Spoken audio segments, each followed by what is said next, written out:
Although someone has the need to experience both emotional and physical closeness with another, it doesn't mean that they will feel comfortable fulfilling this need. This could be something that is only an issue when it comes to being in a romantic relationship. Then again, this could be something that prevents them from having close friendships too. If this is something that affects both of these areas of their life, they are likely to have a very lonely existence. They are then going to be an interdependent human being, but they will act like an independent human being. If they didn't need others, how they are behaving wouldn't be a problem.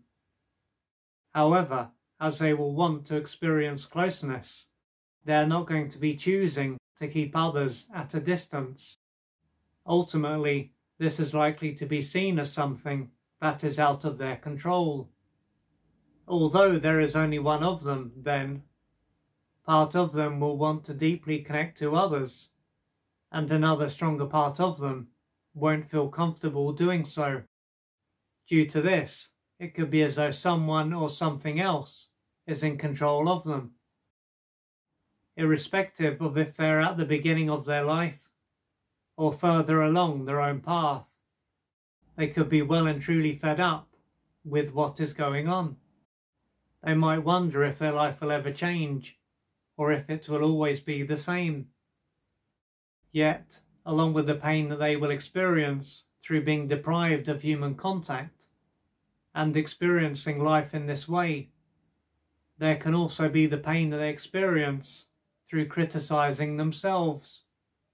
For example, they could often say to themselves that they lack courage, are fearful, and need to stop being scared. What can also play a part in this is that over the years, they may have been told that they just need to get over this fear and to go for it as their life is passing them by. Furthermore, they could have people in their life who say such things now.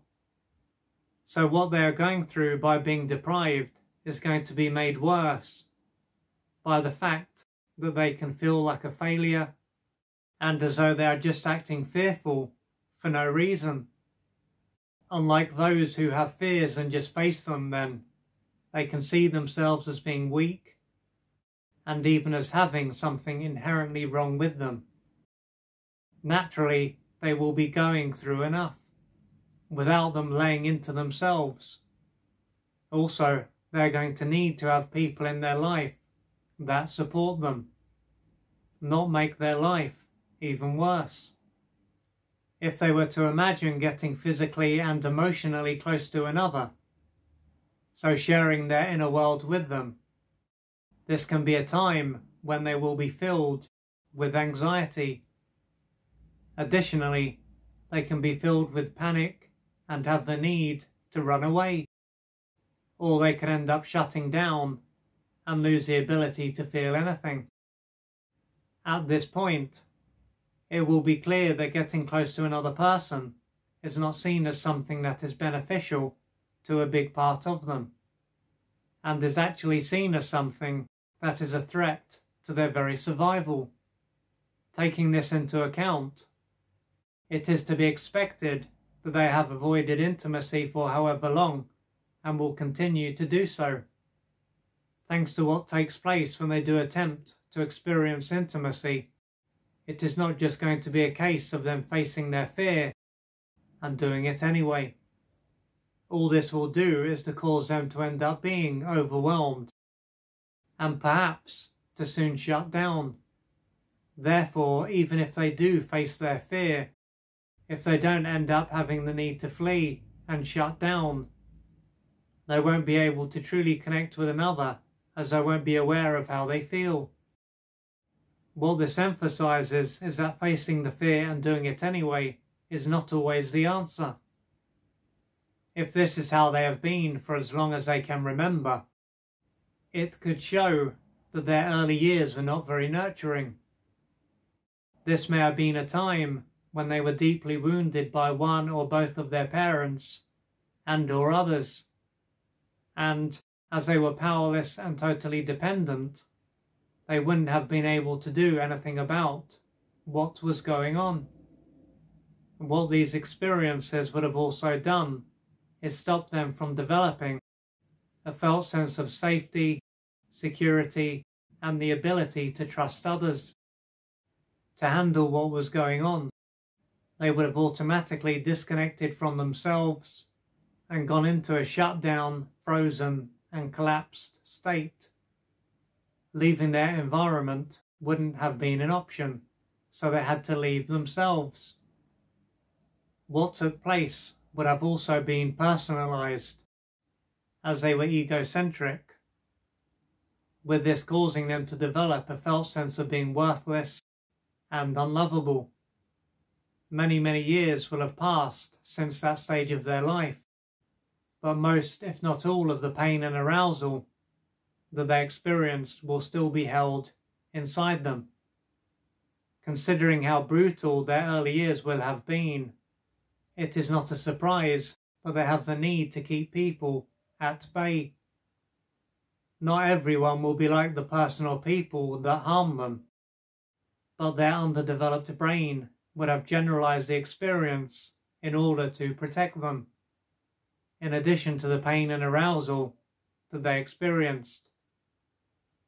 They will have been through a lot, and they will deserve their love and kindness, regardless of what their inner voice or anyone else says for that matter. They are not weak, there is nothing inherently wrong with them, and they don't lack courage. So with that in mind, if you are in a position where you find it hard to let people in, and this could relate to all relationships, not just romantic relationships, then it could be due to what took place at the beginning of your life when you were deeply wounded by one or both of your parents, or perhaps another or others. And so this would have stopped you from developing a felt sense of safety and security, and from being able to trust others. And so this means that there is nothing inherently wrong with you. You are not weak. You're not simply fearful for no reason. You don't lack courage. You've been through a lot. And as I just said, you deserve your love and kindness, because what you went through wasn't your fault. There was nothing you could do. And now that you are an adult, the power is in your hands. You can do something about this. And in order for you to change your life, you may need to reach out for the assistance of a therapist or a healer or someone like that. But the main thing is that you don't give up on yourself, because you deserve to have intimate relationships, to have close friends, to be in a romantic relationship. So please don't suffer in silence, and reach out for the assistance that you need to gradually change your life. If you would like to find out more about the services that I offer, please go to www.oliverjrcooper.co.uk or email me at info@oliverjrcooper.co.uk, and I'm looking forward to assisting you on your journey.